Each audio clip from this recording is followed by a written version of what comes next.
Hey everyone, welcome to Locked On Lakers for Wednesday. Brian Kamenetsky, Andy Kamenetsky, Kristaps Porzingis is on his way to Atlanta. Does that make Clint Capela that much more gettable for the Lakers? That's next.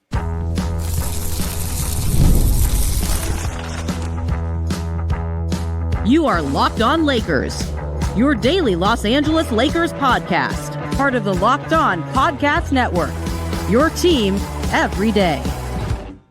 Thanks to everybody for making Locked On Lakers first listen of every day, Monday through Friday, no matter how or where you get your podcasts. This one's always free, never behind paywall, and of course, Locked On Lakers on YouTube is where you can go hang out with over 35,000 subscribers to the channel, Andy, all of whom are watching very carefully as the NBA offseason, which is officially like 2 days old, basically, is really going strong. The draft is today.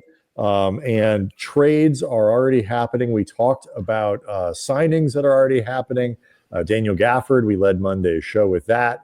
Tuesday's show with that. And today, Andy, on Wednesday, for Wednesday's show, Kristaps Porzingis, as the Celtics continue to trim payroll in what I think a lot of people are calling their gap year while Jason Tatum is hurt, resetting their clock, resetting their payroll.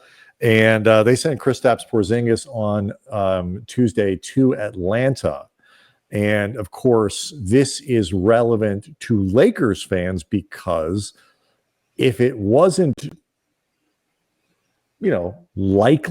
mostly likely that Clint Capela, longtime Atlanta Hawk, who lost his starting job last season to Onyeka Okongwu, if it wasn't pretty likely that he was going to go, it seems like a pretty much done deal now that Capela will be leaving Atlanta, which at the very least makes him a little bit more available to the Lakers, because if you're not leaving, you can't go somewhere else.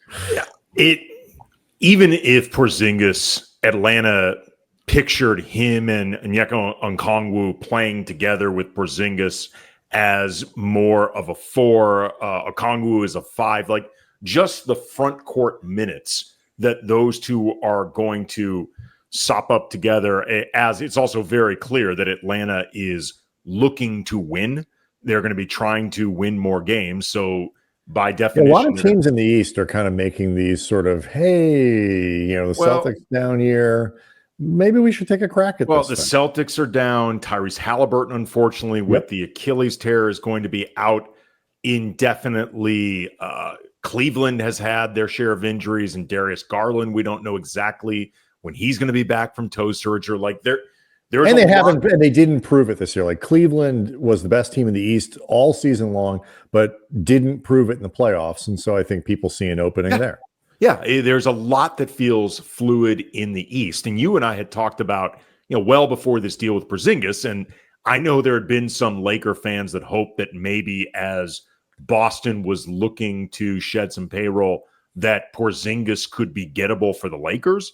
I'd seen those rumors come up. I'd seen that get talked about. Porzingis isn't expiring, that sort of thing. But I never thought it was something that was terribly realistic, if for no other reason than it's going to take a pretty good offer for the Celtics to give the Lakers a player in a trade that could conceivably help the Lakers get closer to a championship and tie them in the standings. Right. So I never pictured Porzingis being particularly much of an option for the Lakers. But before this even happened, we had talked about Capela as potentially gettable because both Atlanta might not want to retain him, but also because Capela might want a setting where he has more opportunity. It feels now extremely likely that he's going to be out on the market, and that is only good news for the Lakers, especially, and we'll get into this in a second. I started taking a look at some of the teams around the league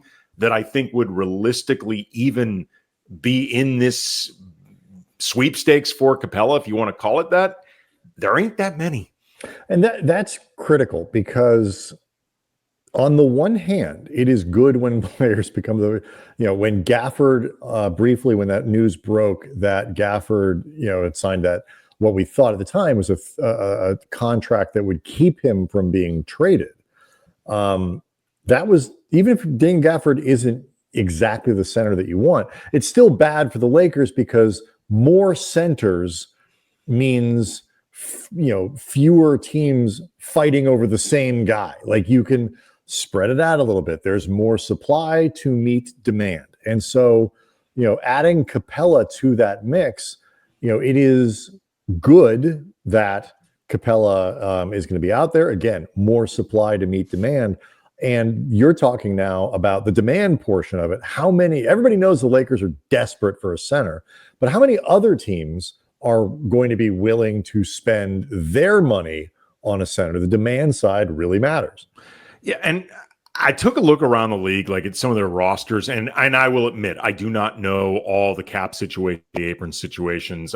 Sure. I should have gotten that down, didn't, my bad, whatever. But in looking around, the only teams that I could conceive going after Capela and could really have that need, but also, and this is something you brought up in a past show, we were talking about Capela, teams that will be, if nothing else, presenting themselves as trying to win, trying to be a relevant team, because as Capela, I imagine, is looking to get himself, another, if not this free agency, certainly down the road, one last reasonably big deal. He's 31 right now. He's going to showcase himself. He's out there looking for one last score. One last big score before he heads out on retirement. But we all know that he shouldn't do this job, but he just needs one more before he hangs it up. Right. He's gonna get together with De Niro and Kilmer, R.I.P., and Sizemore, R.I.P. Wow. Took a dark turn. But I wasn't going to make it that specific. I just, the first thing that always comes to mind to me is you found all the dead guys from Heat. Sad. Well, the first thing, whenever you think about a big job and one last big score, you think of Heat. I mean, it did go wrong. It went wrong forever. It went very wrong. Or you might think about the movie Walk away, Clint. It's not worth it. But then you could think about the movie Thief with James Caan, which is also R.I.P. But anyway, the Milwaukee Bucks, depending on what they decide to do with Brook Lopez, they do not have any centers at all, and they are a relevant team. I am guessing that they do not have much in the way of spending flexibility, given that they've got like 50-ish million just tied up in Dame Lillard recovering from an Achilles tear. Maybe they're a full mid-level team. I honestly don't know, but they would need a center if they don't retain Brook Lopez, because they really don't have anybody else.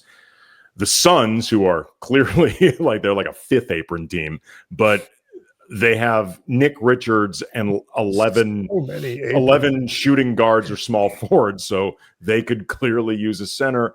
And then technically, Golden State doesn't really have much in the way of centers. They've got a lot of undersized guys between Draymond Green, Kevon Looney, if they keep him, Trace Jackson Davis, Quentin Post, who's really like a stretch five.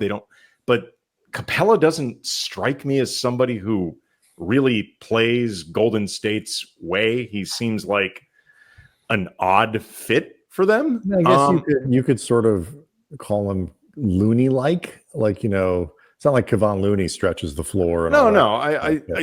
I'm just saying. No, but I understand the point that you're making here is a good one. Like, the good part for the Lakers is maybe there aren't tons of teams that need centers. The bad things, and there are a few, just demand generally is just going up for centers. Size is back in. Size does matter in the modern NBA, and there are going to just more teams that are trying to get that back, just add more players, add more size, add more length, add more rim protection, whatever it might be.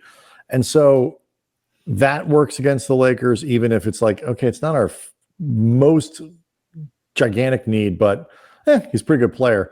And then the other thing is just the Lakers just can't really outbid a lot of teams. I realize there are a lot of people, Andy, who think they can't outbid any team. I mean, well, the only teams that they can outbid are teams that are unwilling to use the amount of a taxpayer mid-level. And I just, we'll talk about it next, like whether or not, what you think of Capela as a potential starting center or if he would end up being the starting center. But any team that I think really wanted Capela does so with the understanding he's going to cost at least $6 million. So we'll talk a little bit more about that, what Capela might potentially look like. And Andy, more updates on Fit Luka. That's next. Locked on Lakers is brought to you by Open Phone. If you are running a business, you know that every missed call, that is money left on the table. Like, think about it.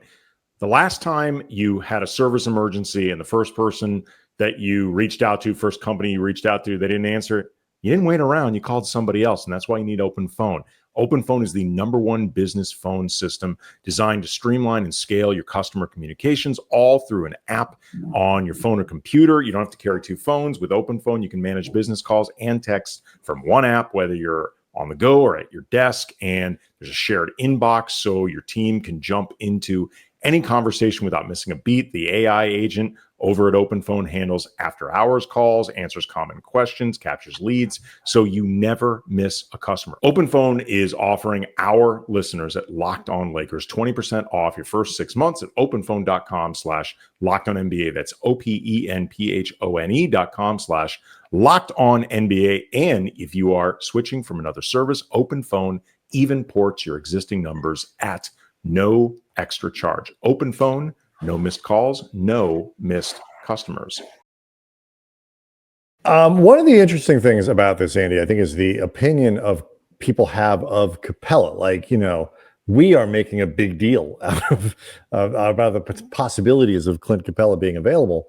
And I do this not because I think Clint Capela is, the Capela of a few years ago. Did he make an all-star team at any point? I thought he made. I want to say he has not, but I will look it up. I could be wrong, but he was sort of in that neighborhood of like that group just below, like, oh, he could make an all-star team one day, like that kind of thing. He's not that guy anymore at this point in his career, but he's probably a low-level starter, certainly an excellent backup.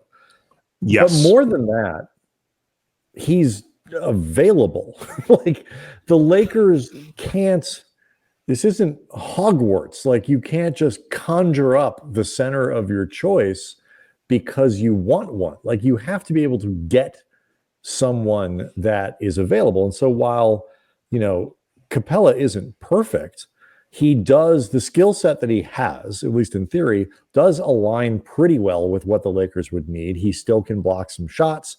He can still get up to finish a lob, and he is still a good rebounder. And those are 3 areas, particularly offensively, the Lakers really need help. And would I love a better center than Capela?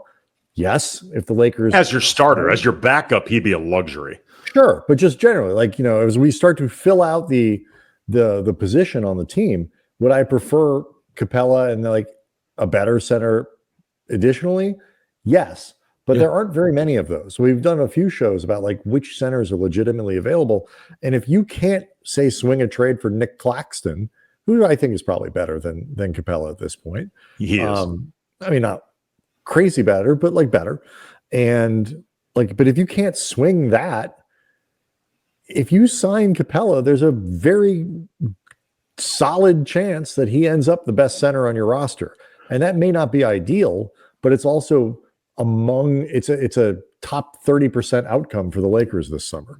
Clint Capela is an NBA player, and the Lakers did not have consistent NBA players, guys that were proven in terms of just, you can have this guy in an NBA rotation last year at the center position. Like, even Jackson Hayes, who had a few month period where he played very well. Jackson Hayes' career, though, in the NBA has been very up and down, very spotty. He has not always been a proven rotation player. I think he's an NBA player, but he's not necessarily a proven rotation guy. Clint Capela is at minimum at that level.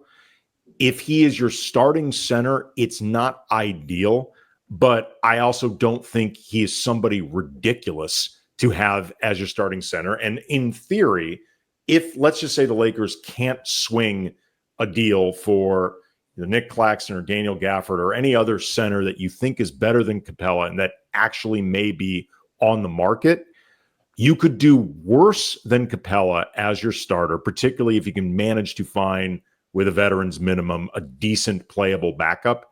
But then from there, you have the opportunity through trades to shore up in other areas. So if nothing else, you've got the center position reasonably well-manned, or as well-manned as was realistically That's possible. The thing. It's like this season. You can only get who, not to sound like Rob Pelinka here, but you can only acquire who is available, and you can only acquire who is available who is also willing to take assets that you have. So in a trade, it cannot be overstated.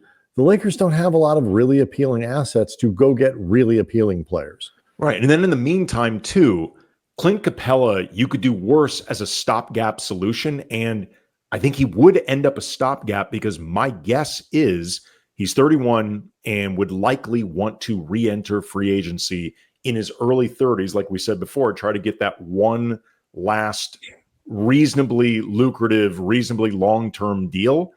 And with that in mind, he's not going to be looking for a long commitment. So you can do this thing. I mean, look, if Clint Capela wanted to sign a 4-year, $24 million deal, you do that in a second, sure. because that's actually pretty good for the Lakers. You end up at worst with a $6 million backup for the next 3 years that can play. I mean, but I don't expect that to happen anyway.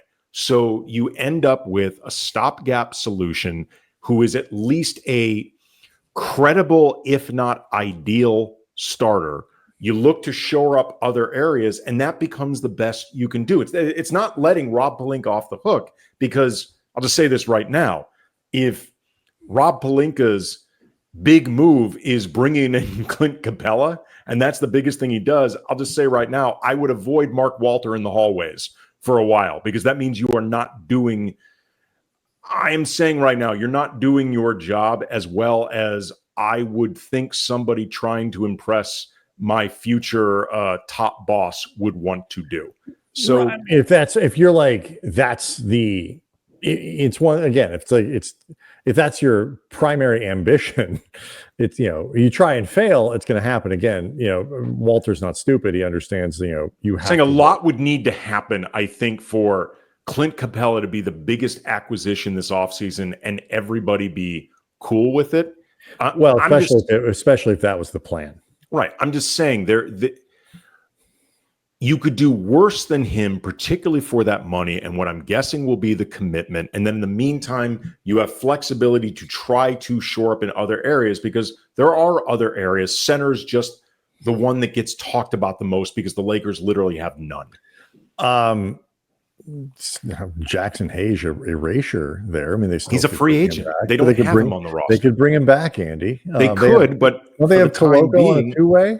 Come on. For the time being, the man's not an employee of this team. The other thing that's sort of interesting about these trades, and like how it is the butterfly effect of all this stuff, is always interesting to me, because the Celtics are obviously trying to jettison some money, taking players like Drew Holiday, and we'll talk maybe a little bit about this trade, the trade that happened on Monday that sent him back to Portland, and what that does just in the Western Conference generally.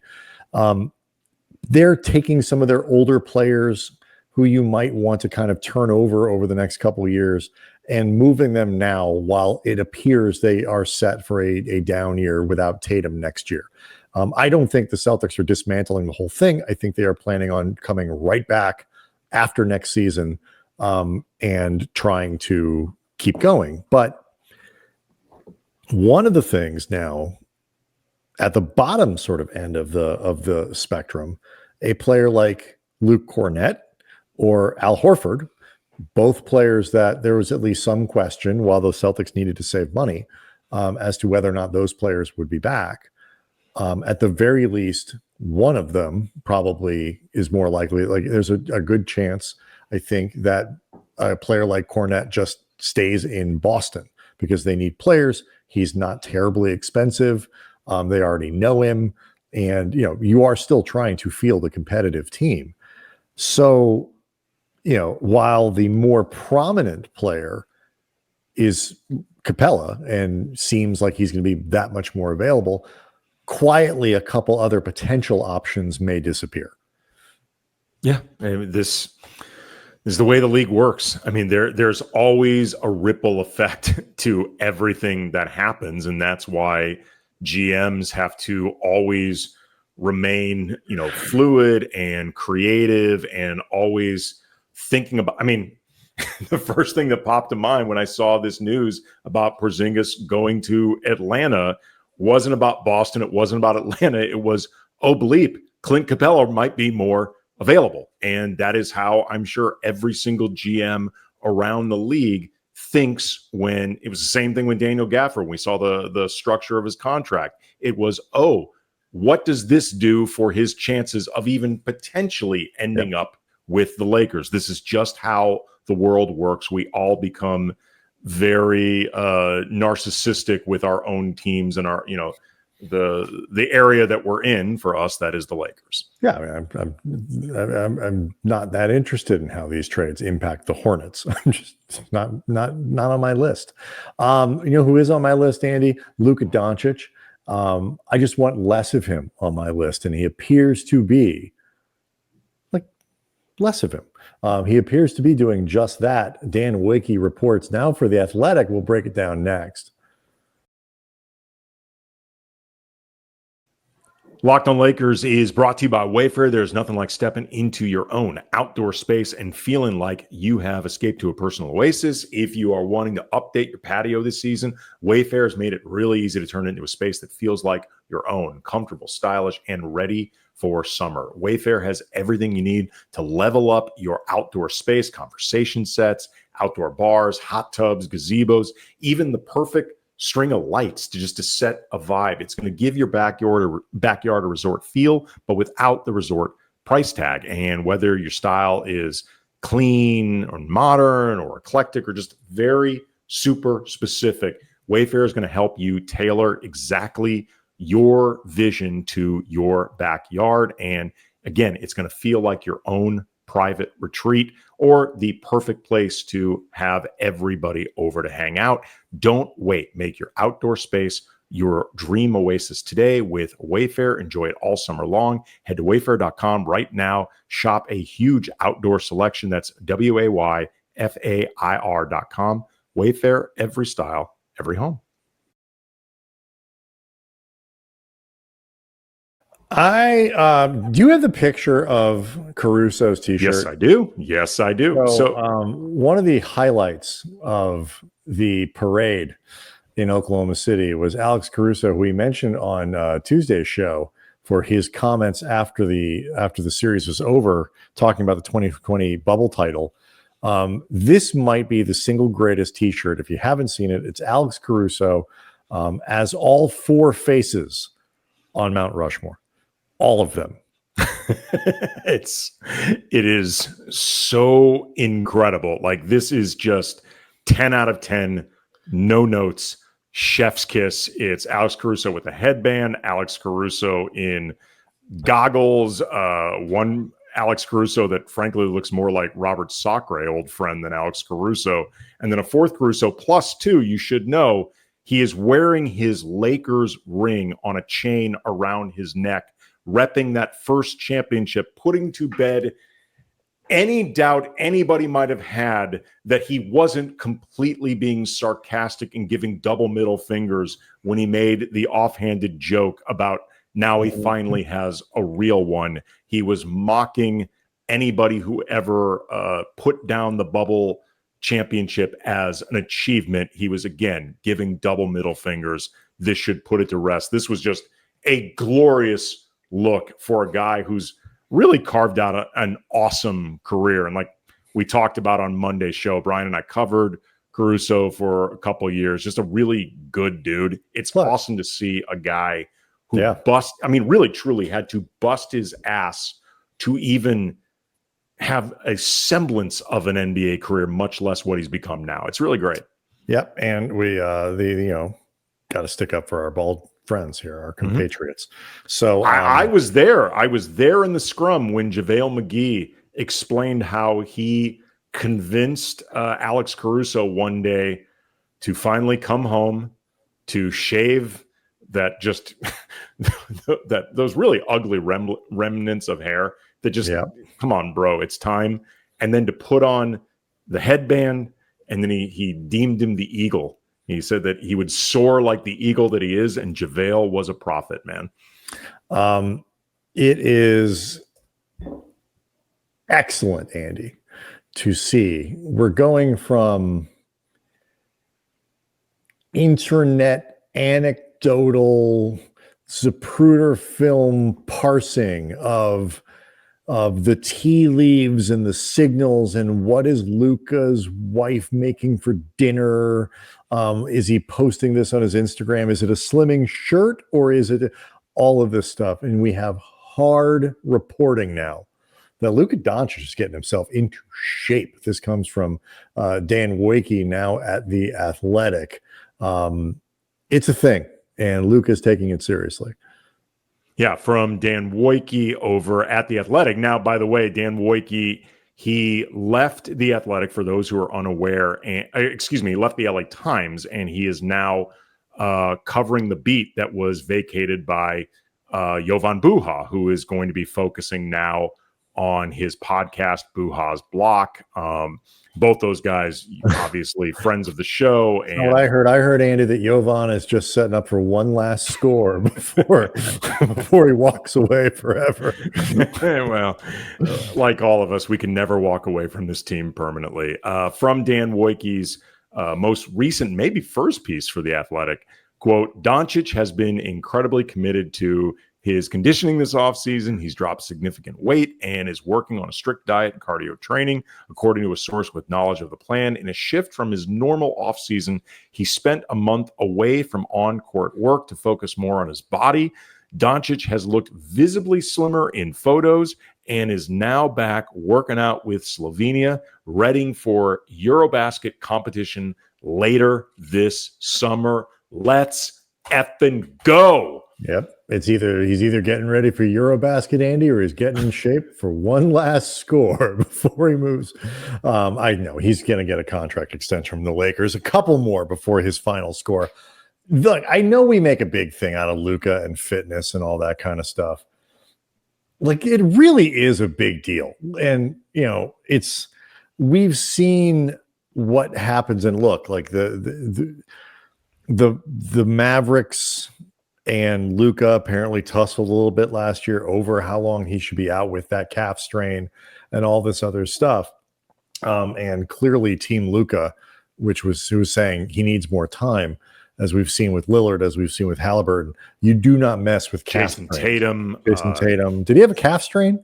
I don't know. I don't know. I'm saying like those two guys had that, that calf strain. I'm just saying, unfortunately, Achilles tears are in vogue in the NBA, which is something the league is going to need to look into. I have my theories about why, which I've talked about a lot. I think the modern game now is too fast, too athletic, too spread out, and just puts too much stress on an athlete's body now. I don't know exactly how you go about solving this. The amount of Achilles tears in the last few years. I think a lot of this is true, but I think we've also seen like there appears to be a really direct line here now between calf injuries and susceptibility to Achilles injuries. And so, the Lakers, he was right to be careful, but the one of the better ways to avoid these kinds of soft tissue injuries and these sorts of things that can be nagging and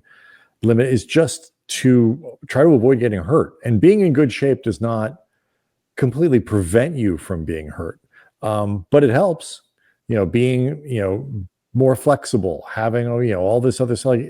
The taking care of your body makes a difference. It may not keep you from getting hurt. There are plenty of guys who take fantastic care of their body and they nonetheless get hurt. And then you had LeBron, who took fantastic care of his body and basically didn't get hurt for like 17 years.